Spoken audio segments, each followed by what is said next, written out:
right now, I want to introduce Moms of Black Boys United and Kimberly Robinson Alexander, who is the executive director of this program. The several conversations I've had with Kimberly, I am so impressed with the work they are doing.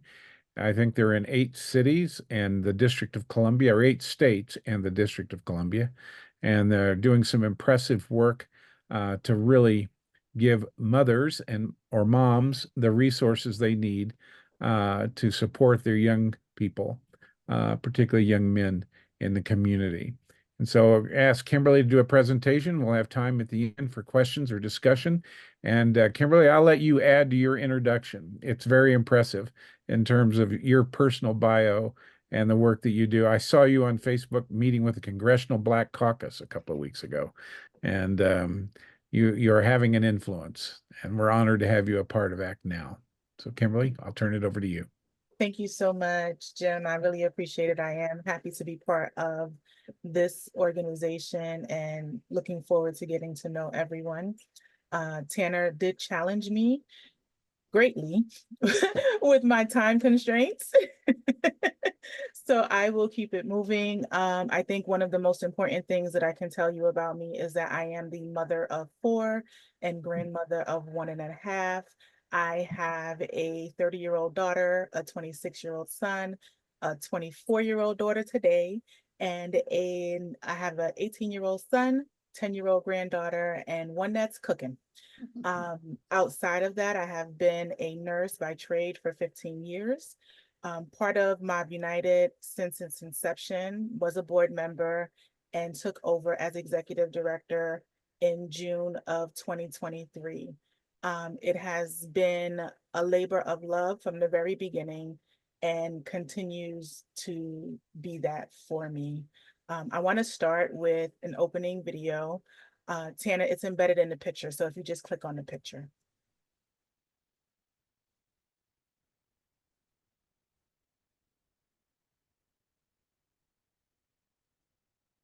And just start the sound. I'm not sure why we're not hearing it.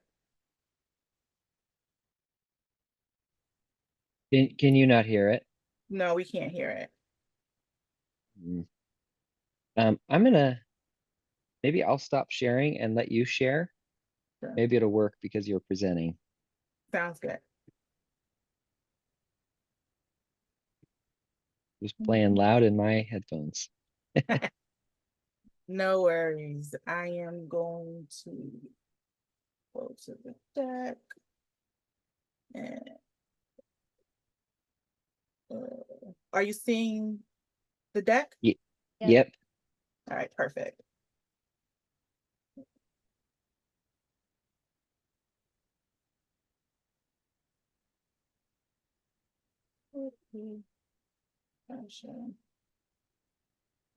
Now you guys tell me if you can hear it or not. Same as it ever was. It's gotta be a better way. It's the same as it ever was. But today's a different day. You and me couldn't make that change. But it's the same as it ever was. We better start today. America's a better place than it was 50 years ago. There's been a whole lot of change, but we got a long way to go. When we used to have a problem, we used to call the police. But who we gonna call when the police make a problem? I'm not saying that they're all bad. I'm not saying that I'm any better. All I'm just trying to say is we could all do a lot better. I say it in my own house, and I say it on the street. I say it on the record, y'all, and I say it on the beat. I paint it on the wall, y'all, so that everybody sees. When we all see justice, then we'll all see peace. Same as it ever was, but there's gotta be a better way. Same as it ever was, but today's a different day. You and me couldn't make that change, but it's the same as it ever was. We better start today.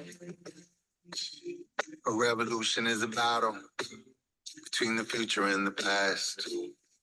The battle's never over, but the future's gonna last. Malcolm had an ex, yo, and the king had a dream. And like Spike Lee said, yo, you should always do the right thing. So I opened with that video because Most people have no clue that in 20. figure this out. All right, let's get back to the deck. I opened with that video because it really is a testament to our why. We started 8 years ago by mistake, literally. Our founder, her name is Depelsha Magruder. She is the mom of 2 Black sons. She was traveling from Atlanta home and saw the news coverage of Alton Sterling's murder in Baton Rouge. Got home and heard the news story about Philando Castile, thinking it was still conversation around Alton Sterling's death. She was distraught and paralyzed by the news that 2 Black men had been killed back to back, and created a group on Facebook, added 30 friends of hers who she knew had Black sons, and then went for a walk. She came back a couple hours later and there were 17,000 moms of Black boys in this group that she had left public unbeknownst to herself. Many people think that that's amazing. For me and for us, it's sad. It's sad because within 3 months, we had 177,000 moms of Black boys in a group on Facebook, all crying out for the same thing, a change, and to feel different about what it is that our sons experience. So very shortly thereafter, we started a 501c3 and a 501c4 respectively, Moms of Black Boys United, Inc. and Mob United for Social Change. Our C3 is our resource arm and our C4 is our advocacy arm. So my quote, my personal quote is always, I didn't birth babies to bury them. And it is the quote that I live by. I did not give birth to children to turn around and have to funeralize them. And so this here is a list of many of the reasons that we get for why our sons don't make it home or have been hurt by police officers or vigilante killings. Things that can end catastrophically for Black boys: walking, leaving a party, buying loose cigarettes, driving, being accused of a crime, being Black, having a seizure, calling an ambulance, having car trouble. You guys can go through the deck and you know, all of these things are bona fide defenses that police officers as well as community members have used for why something catastrophic has happened to a Black boy or man.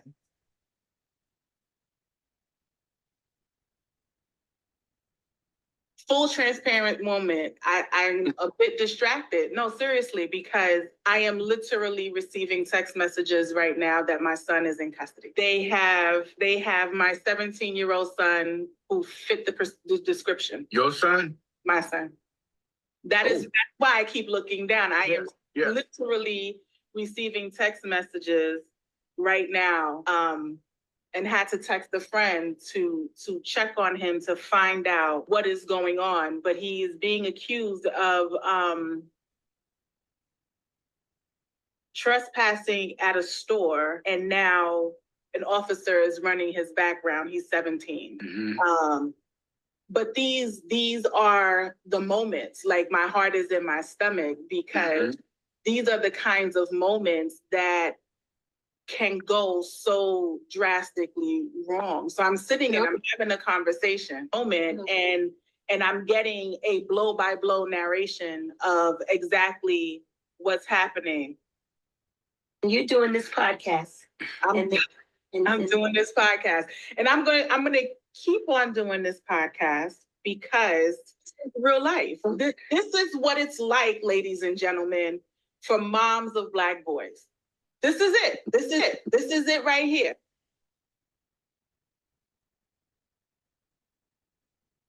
I share that clip because I was actually having a conversation with Marvin and Joan Anderson in that video.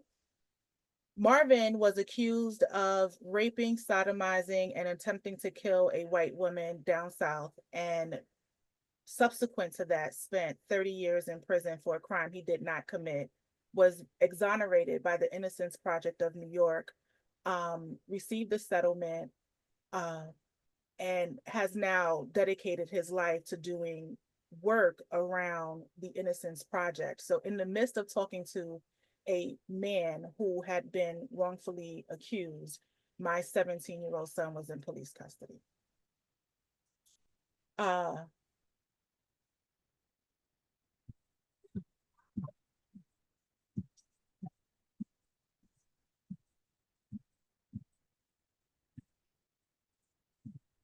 We're not getting the sound, Kimberly.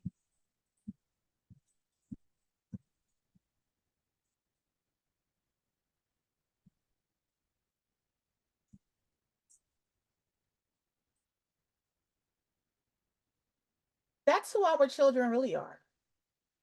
That's who they are. That was an auditorium full of 500 young people, Black and brown, at a Know Your Rights camp with Colin Kaepernick, who is one of Mob United's partners, for the Know Your Rights camp. And that's how we see our young people. They are bold and brave and happy and joyful and just want to be seen that way. They want to be celebrated, and they want to have people understand exactly how they contribute to our society. I struggled with this slide. I got Tanner's note that said, here's your challenge, keep it short, keep it sweet. And so I put some things together, and it's interesting that amongst all of the things that we're learning about the crime data and how much crime is going down, we still see numbers like this, where the rate of police shootings in the United States as it relates to Black and brown people continue to go up. Among Black Americans, the rate of fatal shootings between 2015 and 2024 stood at 6.2 per million of the population per year. That's an astronomical number, especially when you compare it to our white counterparts, where it's only 2.4 fatal shootings per million of the population per year. Other statistics that I was able to find, law enforcement officers cause an estimated 250,000 civilian injuries a year. 85,000 of those require hospital treatment. 24.9% of persons killed by law enforcement, 6.1% of those are, Black males are 6.1% of the total US population, and 24.9% of them are the people who are killed by law enforcement. Take that information and equate it to the school to prison pipeline, which is one of the main focus points of Mob United. And when you look at the interactions of individuals with police officers as adults, it really starts in the preschool era. Mob United participated in a research study some years ago related to preschoolers and their rate of expulsion and suspension from 3-year-old programs. And from 2017 to 2018, Black preschoolers made up 43.3% of all expulsions and 38% of out-of-school suspensions in preschool, despite only being 18.2% of the total student enrollment. Those numbers don't change over time.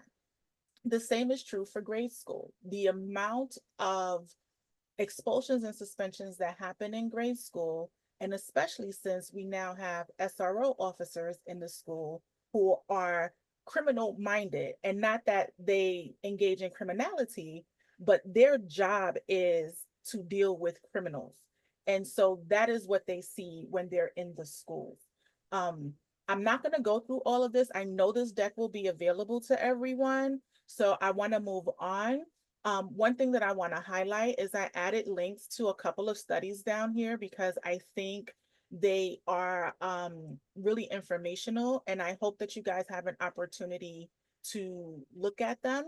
I will click on this one, which is a Washington Post article that was done during or just following the pandemic, where we were talking about parents' mental health struggle, when a parent's mental health struggle affects their children. And I think that there's a direct correlation between this and how we deal with our children in the home and how our children are affected by what's going on. And I had the pleasure, grandson, of being a part of this project. And the reason why I was is because of this boy right here. My son, who is now 18, 17 when he had that police contact, but he had his first police contact when he was 9 years old in elementary school, where he was accosted by 3 Texas state troopers and 2 police dogs for bringing a Ziploc bag of oregano to school. And my son has never been the same. That happened 1 month before Mob United was started, and it really is why I became as involved with Mob United as I have. So I do encourage you guys to go ahead and take a look at that article and the other studies. Mob United works on a 5-pillar approach: change perceptions, influence policy, demonstrate our power, partner strategically, and promote self-care. Everything we do is pretty centered around these things. We do these things in a lot of ways, but it all comes back to this thing. And this is a combination of the 501c3 and the 501c4 work that we do. Key community challenges. I think that if I had to drill those three things down to 3 summaries of why the challenges exist for us: historical oppression, intergenerational trauma, and resources. And I think each one of these feeds the other. So we went from slavery to systemic oppression and implicit biases to the school to prison pipeline, and everything is an extension of that moving forward. Intergenerational trauma, the NIH study that I've added here talks about how slavery, implicit biases, and systemic oppression have truly changed the DNA of Black and Brown people. And as a result of that, there's a lot of things that have come out of our community. Resources, money, access to systems, access to information, knowledge on how to navigate systems, education, cultural incompetence, time, infrastructure. I'm sure you guys could add 30 more things to that list, but when you impede a person's ability to access resources and you impede a person's ability to access information that teaches you how to navigate systems within one's community, you are essentially crippling that community. Where we are in the process, we're organizing. So I think that really we have kind of dipped our toes in this entire line, this entire process, but truly we are building those strategic partnerships. We are having conversations with stakeholders. We are having conversations with law enforcement. We are not an oppositional organization. We have partnerships that allow us to sit in on training with law enforcement command as well as officers who walk beats. I go to those meetings and I bring community members with us so that we have an opportunity to hear their side and they have an opportunity to hear our side.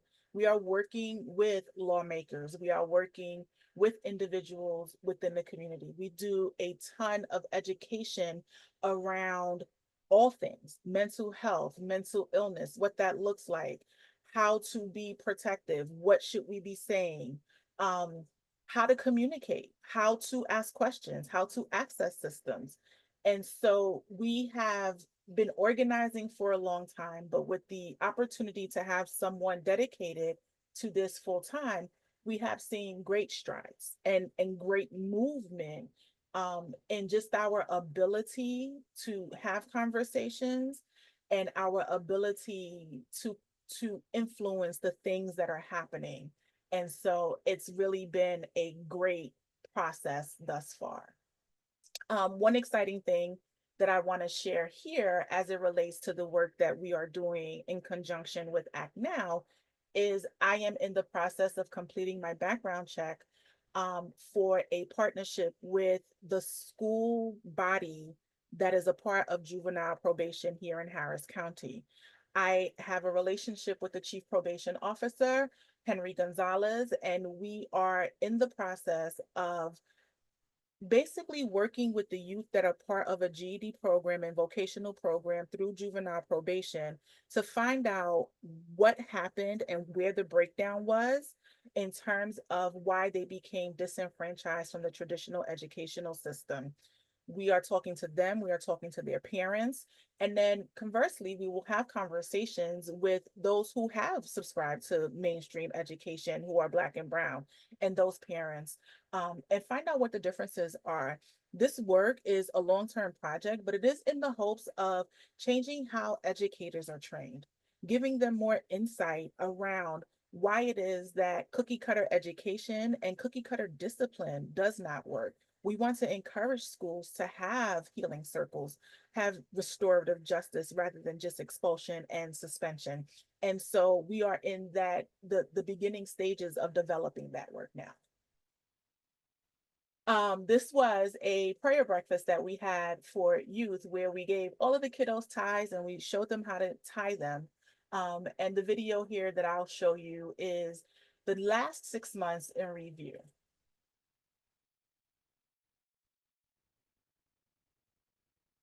Let's see if we can get some sound going.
In that video, what you saw was FBI agents and command leaders. You saw civil rights attorneys. You saw one of the liaisons to the office of the vice president, the police chief here in Houston, the district attorney here in Houston. We are a across the aisle organization that wants to work with everyone so that the outcomes are the same for everyone. We want our children to come home safe, just like everybody else does. This is also kind of just a collage of things. This gentleman here was exonerated after 30 years of being in prison and started one of the Innocence Projects in Los Angeles. These are my 2023-2024 Mob United interns, and believe it or not, he is 18 in this picture and he is 14 in this picture. So they are big boys. This is 2023 Congressional Black Caucus, so last year's caucus, with Jazz Miles, our intern, and our Congresswoman. This is Philonise Floyd, George Floyd's brother. They have a foundation that is based out of Houston, and Philonise and your Charlikita Floyd, George Floyd's sister, they are partners of ours. My last Y, my son AJ, who is my biggest push. He has some mental health challenges from that stem from some physical issues that he has. And during the pandemic, his psyche was basically dismantled. I don't have another way of describing it. And I called for crisis intervention 3 times during the pandemic. They came out to my house per protocol in Harris County, Houston. they send police officers, and because he was acting erratic at 16 years old, the police officers drew their guns on him, and 3 times I physically put my body between my 16-year-old son and police officers and told them that if they were going to take him, they were going to take me. And so that, I can say, was probably one of the most traumatizing times of my life.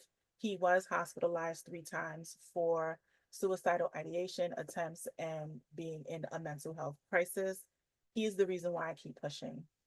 This is my announcement. I was awarded the Forward Promise Fellowship for leaders in my community, and I am still part of that fellowship. I'm very proud of that. It is through the Mariah Group and through the Robert Woods Johnson Foundation. This is Jalen Brown's mother. Her son went out a 16-story window at Duquesne University with 2 police officers and 2 security guards from the school present in the dorm room with her son, and no one has explained how he died through the window.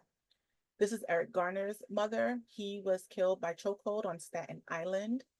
We all know who this is. This is CBC 2023.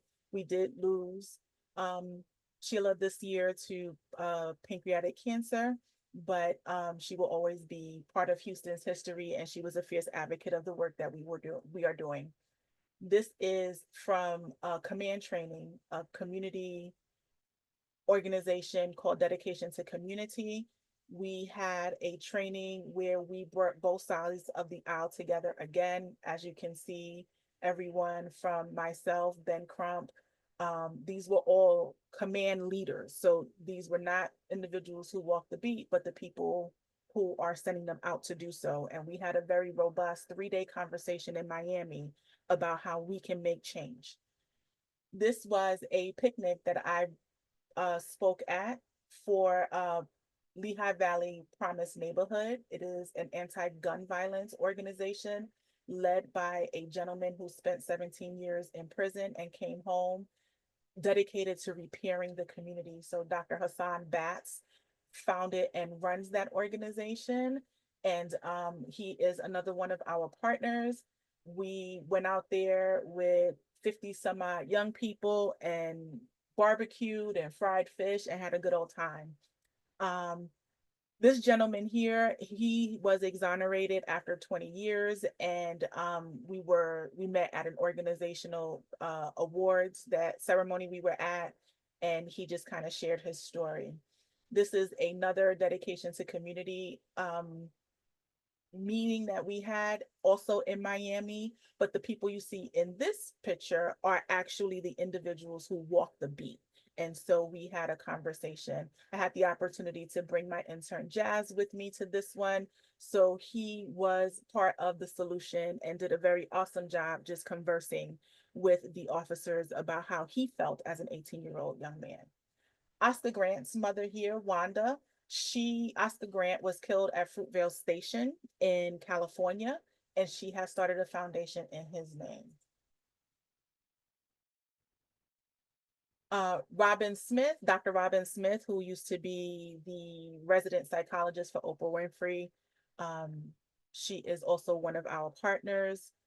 Depelsha Magruder, who is our founder. Lee Merritt, who is a national civil rights attorney. This is Valerie Castile, Philando Castile's mom. This young man was arrested 3 times, convicted twice, and jailed once for a crime he did not commit because he fit the description. And he now is a firefighter after he worked tirelessly for 19 years to clear his name so he can find his dream of being a firefighter. My hat, I don't know if you can see it, but it says my trauma does not define me. And so it is one of the things that I hold near and dear. I've experienced a lot of trauma in my life, but we are not defined by that. None of us are. This is our DC chapter leader, Lisa Burton. What's interesting about Lisa is she is a Black Blue mom. She is a Black woman who has 2 Black sons and a Black daughter, but she is also a former sworn officer and currently a civilian officer who works in internal affairs for the FBI. And Jazz again accompanied me to this presentation for a group of young people. I just love this picture of Jazz. I added it. It's just him getting his hands washed at an Indian restaurant we were at. But it was just so warming to see him just be catered to for a moment. This is the site of where George Floyd was murdered and what it looks like now when I went to go visit it. This is the actual site where Philando Castile took his last breath. This is a Houston Rockets 21st century Mob United co-branded event that I spoke at and participated in the panel. We also did a demonstration which allowed 40 Texas Southern University criminal justice major students that you can't see in this picture do a simulation of what police officers experience when they arrive at a crime scene or an alleged crime scene. And they had to act as the police officers. And it just gave everybody in the room, me included, some insight of what it feels like from the other side of it. This gentleman here is a representative from Kamala Harris's office. Ben Crump, this is the police chief. So we had a good representation of a lot of different communities all together with one. This is the 2024 celebration of life of Philando Castile, where the community came out on the day that he was murdered in the healing garden that has now been planted in his honor. And I'll share another quote from myself that I often share. And it says, justice means our loved ones get to live. Accountability means no one gets away with killing them. Q&A, thank you.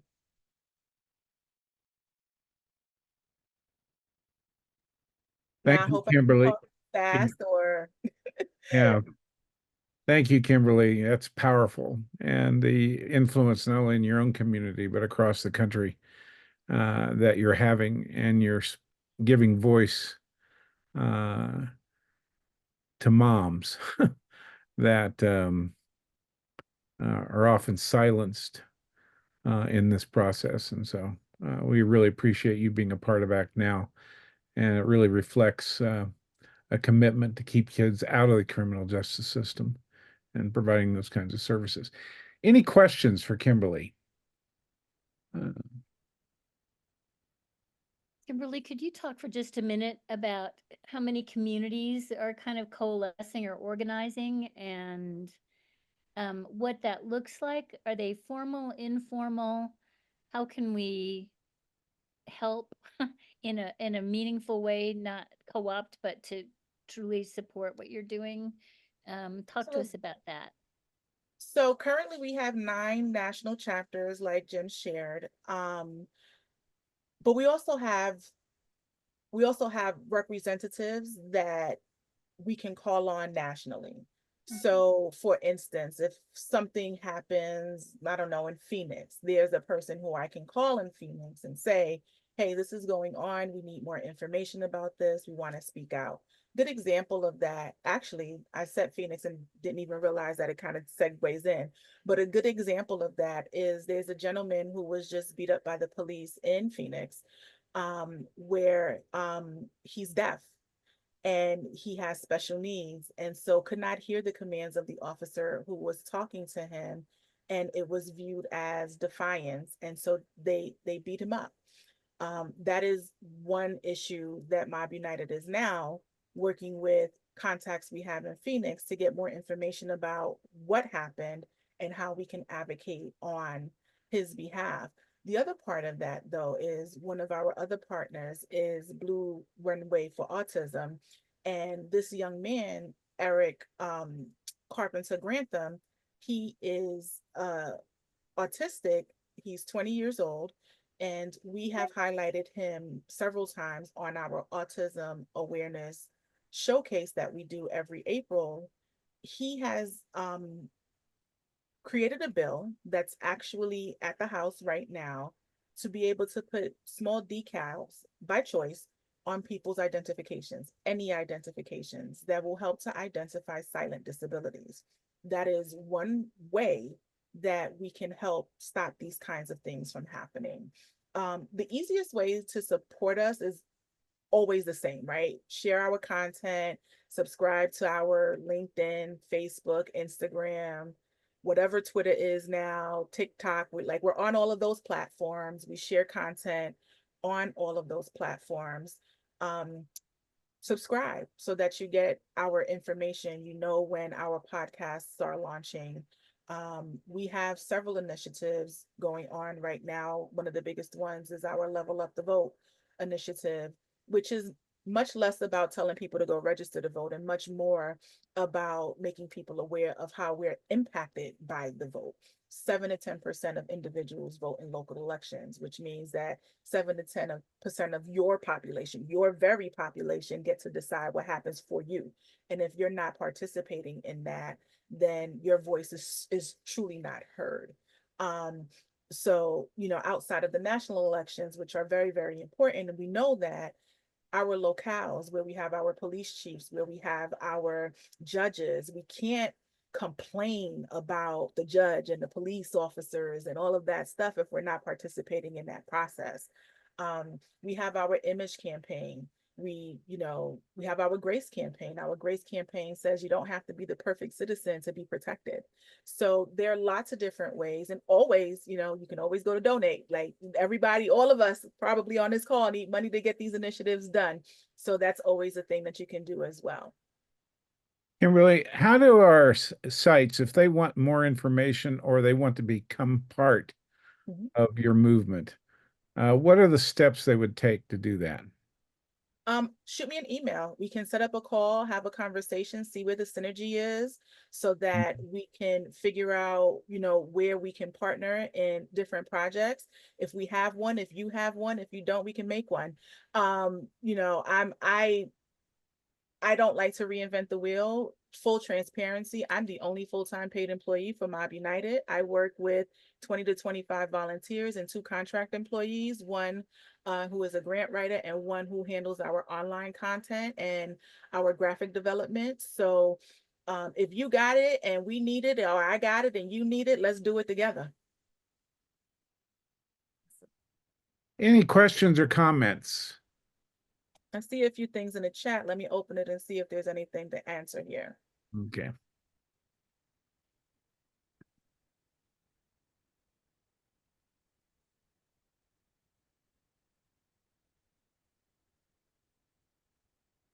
Great program, Kimberly. Thank you.